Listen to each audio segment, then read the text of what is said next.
Hello friends, कैसे हैं आप सब? बढ़िया।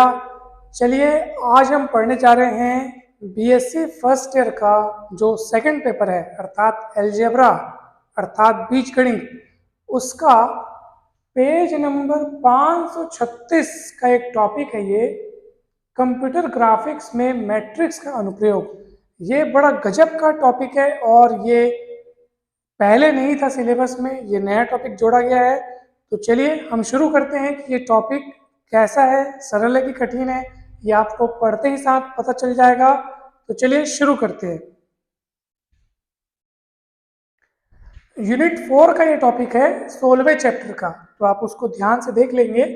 और देखिए, सबसे पहले तो मैं आपको बताता हूँ कि ये कंप्यूटर ग्राफिक्स होता क्या है।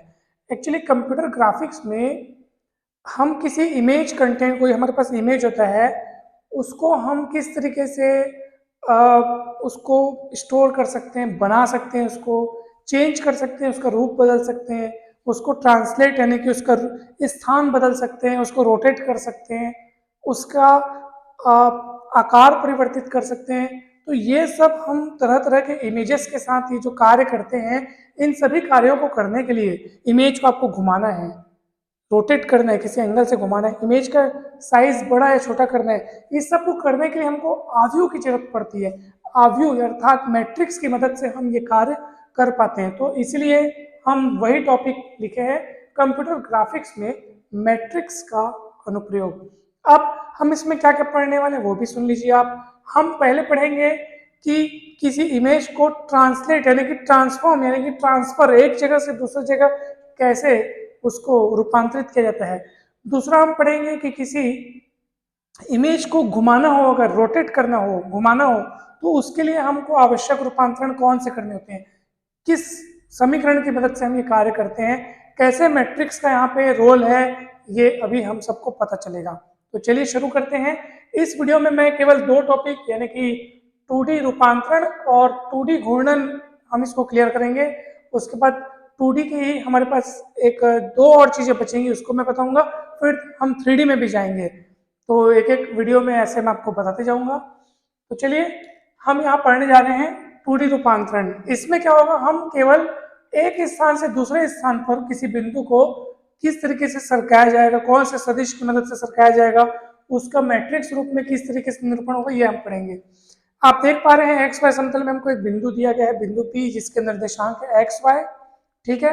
और एक सदिश हमारे पास टी सदिश, इसको हम लिखें टी एक्स आई कैप प्लस टी वाई जे कैप, यानी एक्स अक्ष की दिशा में इसका जो घटक है टी एक्स और वाई अक्ष की दिशा में इसका जो घटक है टी वाई है। इस सदिश की मदद से, इस सदिश को उसमें अप्लाई करके, यानी इस सदिश के द्वारा हम उसको सरकाना चाह रहे हैं, ठीक है। तो अब देखो, ये बिंदु P है, एक्स दिशा में कितना सरकाना है टी एक्स, तो एक्स दिशा में टी एक्स, वाई दिशा में कितना सरकाना है टी वाई, तो वाई दिशा में टी वाई। तो इतना सरका के जो बिंदु बनेगा वो पी डैश होगा, यानी कि बिंदु पी की जो है वो सरकने के बाद वाली स्थिति पी डैश है, ऐसा हम समझ सकते हैं। और पी डैश है तो ऑब्वियस सी बात है, निर्देशांक बदल जाएंगे। तो उस पी डैश के निर्देशांक क्या हो गए, एक्स डैश वाई डैश, ठीक है। उसको आव्यूह रूप में लिखें बिंदु पी को, तो ये एक्स वाई उसके निर्देशांक है, उसको आव्यूह के रूप में लिख दिया एक्स वाई करके। और वैसे ही जिस बिंदु पे अपन सरका के इसको ले जा रहे हैं पी डैश, उसका निर्देशांक लिख दिया एक्स डैश वाई डैश। अब आप देखो हम पी डैश तक कैसे पहुंचे, आप बताइए। तो कुछ नहीं सर, आपने पी में ये सदिश को जोड़ा तो आप पी डैश में पहुंच गए। पी से पी डैश में पहुंचने के लिए ये सदिश टी सदिश को जोड़ा गया है, इसलिए हम इस तरीके से लेंगे कि पी डैश बराबर पी प्लस टी, ठीक है। अब पी डैश कौन है, X dash Y dash, P कौन है, एक्स वाई, और ये टी जो है, ये जो टी सदिश है, इसके भी ये जो घटक है एक्स वाई वाला जो है, उसको आप मैट्रिक्स बनाकर लिख दो। सीधी सी बात है, आप खुद सोचा ना, बिंदु पी का एक्स घटक टी मतलब एक्स वाला जो निर्देशांक है वो एक्स है, इसमें इस सदिश का एक्स वाला जो घटक है उसको जोड़ दिए, ठीक है। एक्स अक्ष की दिशा में इसका जो सदिश है टी है, मतलब एक हिस्सा बोलो या घटक बोलो, ठीक है। तो वो लिख दिए टी एक्स, किस में जुड़ गया, वो एक्स में जुड़ गया। देखो ना यहाँ पे, अगर आप जोड़ोगे तो क्या मिलेगा, अगर आप इसको जोड़ोगे तो क्या मिलेगा, एक्स डैश तो क्या मिलेगा, एक्स प्लस टी एक्स, ऐसा। वाई डैश क्या मिलेगा, वाई प्लस टी वाई, ऐसा मिलेगा कि नहीं मिलेगा। तो ये इसमें जुड़ गया, वैसे ही वाई वाले में टी वाई जुड़ गया, वो ऊपर चढ़ गया, इधर आगे बढ़ गया, सीधी सी बात है। बिंदु पी डैश पी से इधर सर गए कि ऊपर उठे, तो वो उधर भी बढ़ा है और ऊपर भी बढ़ा है, पहले इधर बढ़ा फिर ऊपर बढ़ा, इसलिए वो आड़े में आपको दिखाई दे रहा है। तो इसको बोलते हैं हम लोग क्या बोलते हैं, ट्रांसलेशन बोलते हैं, अर्थात उसका जगह बदलना। ठीक है, तो ये आपको समझ में आ गया होगा। ये टी को अपन सदिश के रूप में लिखेंगे, ये ऐसा। अब चलिए, अब हम पढ़ने जा रहे हैं 2D घूर्णन। घूर्णन मतलब आपको समझ में आ रहा होगा कि अब अपन 2D में यानी द्विविम में अपन इसको क्या करेंगे, किसी बिंदु को हम लोग बिंदु के रूप में ले रहे हैं, ऐसे आप इमेज का सोचेंगे, क्योंकि कंप्यूटर ग्राफिक्स में ये कंप्यूटर मतलब हमको इमेज को ये सब काम करना होता है, इमेज को घुमाना, इमेज को रोटेट करना, इमेज पूरा इमेज के साथ हम उसमें इमेज कंटेंट के साथ पूरा ये काम हम करते हैं। ठीक है, इसलिए कंप्यूटर ग्राफिक्स एक कंप्यूटिंग फील्ड है जिसमें कंप्यूटर के माध्यम से किसी ऑब्जेक्ट छवि यानी कि इमेज कंटेंट को उसका निर्माण किया जाता है, उसको स्टोर किया जाता है, मैनिपुलेट किया जाता है। मैनिपुलेट मतलब होता है हेर फेर करना, तो ये सब कार्य उसमें शामिल होते हैं। ठीक है, अब हम समझने जा रहे हैं 2D घूर्णन।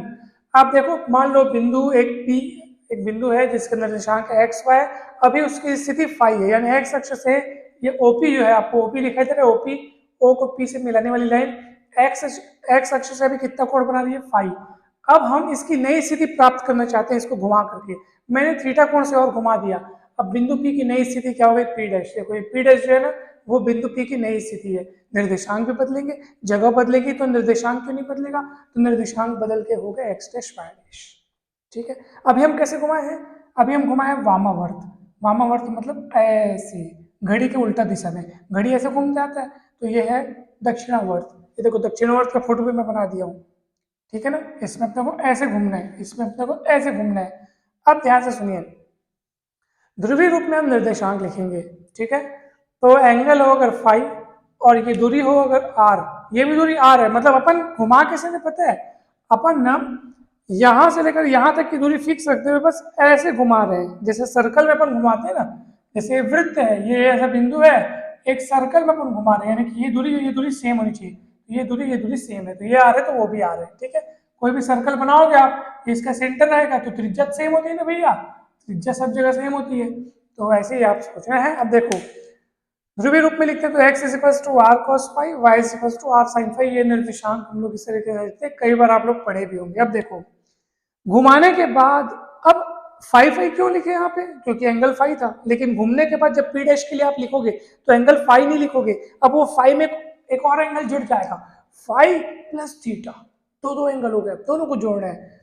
तो जब आप बिंदु पी डैश के लिए जब निर्देशांक लिखोगे, यानी कौन कौन से लिखोगे, एक्स डैश और वाई डैश लिखोगे, तो दूरी तो आर रहेगी, उसकी दूरी ओ से आर ही है, लेकिन अब एंगल सिर्फ फाई नहीं है, फाई के साथ थीटा भी जुड़ गया, यानी टोटल एंगल कितना हो गया, फाई प्लस थीटा या थीटा प्लस फाई, तो अपन उसको लिख दिए।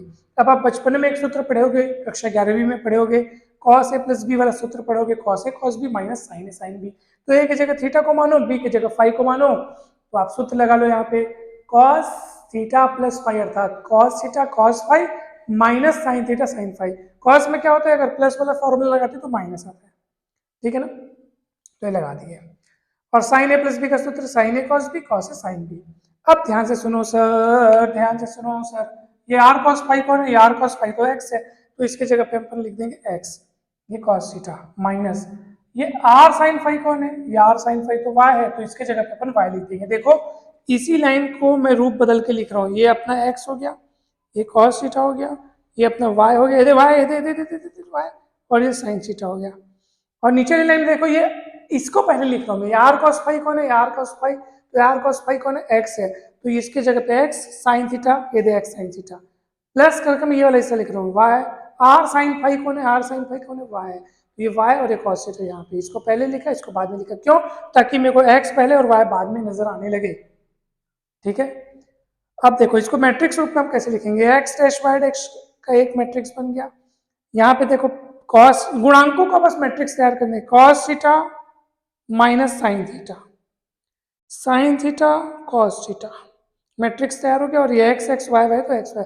अगर आपको समझ नहीं आया कि सर ऐसे कैसे कैसे कैसे लिख दिए, तो आप मैट्रिक्स से गुणा करने आपको आता है, आप गुणा करके देख लो, पहली पंक्ति को इस कॉलम से गुणा करोगे तो कितना आएगा, X cos theta minus Y sine theta, ये दिखता ही आएगा, देख लो आप। ठीक है, फिर आप देखो इस दूसरी पंक्ति को इसके कॉलम से गुणा करके देख लो तो X sine theta plus Y cos theta इतना ही तो आएगा ना। तो ये एक्चुअली हम पढ़ना ही चाह रहे थे। हम अब आप बोलोगे सर हम पढ़ क्या रहे, हम लोग ने 2D ट्रांसलेशन 2D रोटेशन जो हम लोग अपने अभी किया उसको मैट्रिक्स रूप में कैसे अंजाम दें। हम लोग जो हमारा जो रिजल्ट आया है वो मैट्रिक्स के फॉर्म में आ रहा है। तो हम ये बताना चाहते हैं कि रोटेशन हो या ट्रांसलेशन हो या स्केलिंग मतलब आकार बढ़ाना घटाना जो भी हो रहा है वो मैट्रिक्स की मदद से हो रहा है, मैट्रिक्स के रूप में उसका ऑपरेशन हो रहा है। मतलब इनमें मैट्रिक्स का बहुत बड़ा योगदान है, ये हम बताना चाह रहे थे। तो हम आशा करते हैं कि ये वीडियो आपको पसंद आया होगा। आज के इस वीडियो में हमने स्थान परिवर्तन देखा यानी ट्रांसलेशन देखा और रोटेशन देखा। नेक्स्ट वीडियो में भी हम लोग इसके 2 और हिस्से देखेंगे, फिर 3D के रूप में भी हमको इसको पढ़ना है। तो आप जुड़े रहिए जरूर। वीडियो कैसा लगा कमेंट करके जरूर बताएं। वीडियो अच्छा लगा हो तो लाइक जरूर करें, चैनल को सब्सक्राइब जरूर करें, वीडियो को शेयर जरूर करें। और आप सभी का बहुत बहुत धन्यवाद। Thank you so much.